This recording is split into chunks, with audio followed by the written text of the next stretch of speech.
The BBC's latest hit drama series, McMafia, charts the rivalry between Eastern European organised crime factions. And London, it suggests, is right in the thick of it. Tanjil Rashid has more. Сколько раз можно говорить? Я русский человек, ты мой сын, говори со мной по-русски.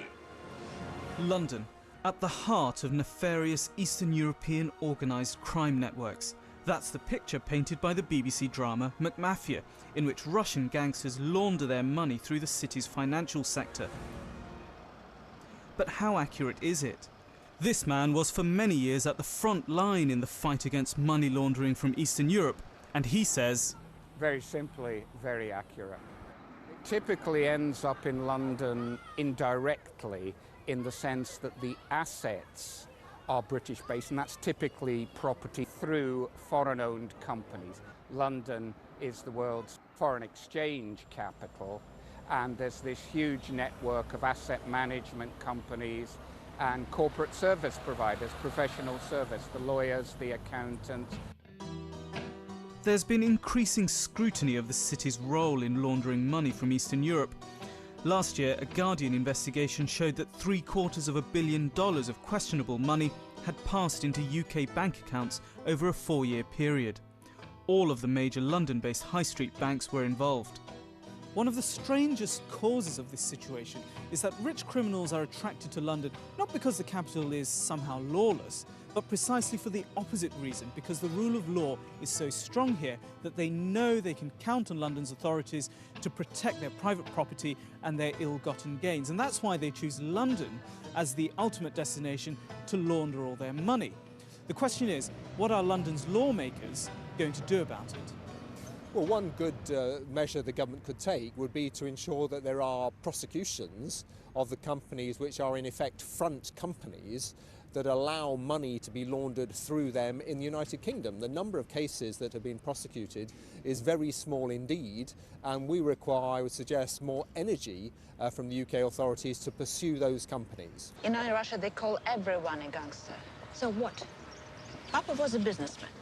But McMafia's portrait of Russian gangsters at large in London is disputed by the Russian government. In a statement, the embassy told us they believe it was misleading and wrong. If anything, a Russian citizen in the UK is much less likely to be imprisoned than an average British resident. Tanjil Rashid reporting. Well, we're joined now by the Russia expert Luke Harding, who last year in The Guardian exposed the alleged role of London's banks in laundering Russian money. Hello, Luke. Hello. It's a good watch, isn't it, for a Sunday night, but how accurate is it?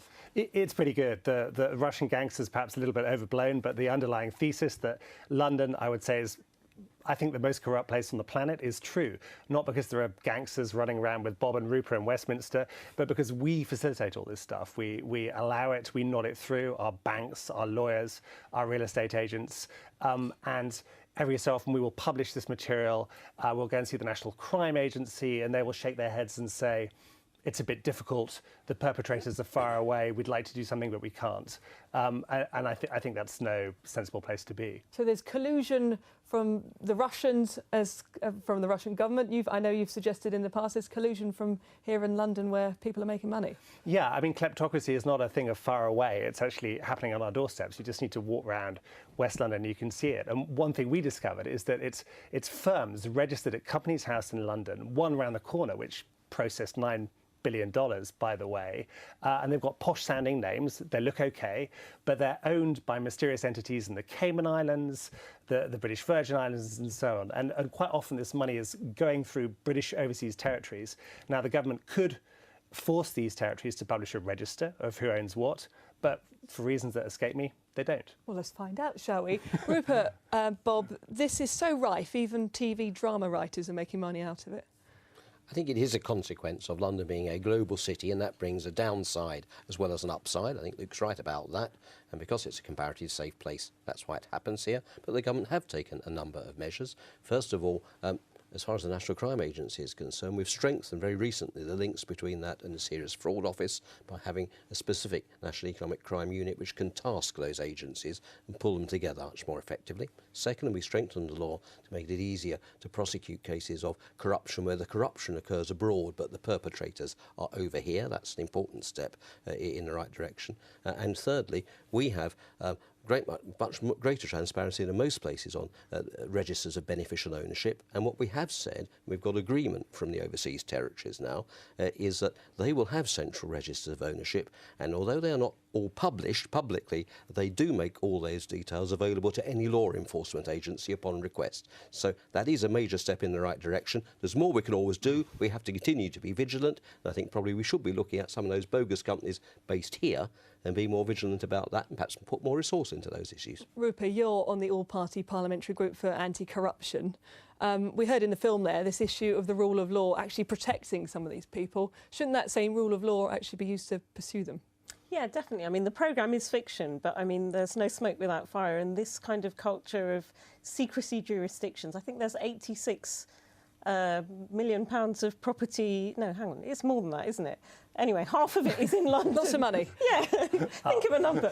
No, but honestly, there's, 10,000 alone in the Borough of Westminster where we are now, 6,000 in Kensington and Chelsea of these properties that we don't know who really owns them, because in these secrecy jurisdictions it's a company, we don't know who the individuals are, so we could have much greater transparency. But Luke seems to know who they are. Yeah, and with respect to Bob, it's not good enough for the overseas territories to sort of give it to the National Crime Agency, because they tell us that they're overwhelmed, and I've talked to people in the banks who say there's so much of this stuff, billions of pounds, it's like trying to play whack-a-croc. They just can't catch it. And the way to do this properly is to publish this, to shine light on these owners and to end the kind of culture of offshore secrecy that I think is kind of blighting this country. Also going through Scotland, by the way. A lot of Scottish schemes registered in Glasgow and places like that. It's not just a London problem.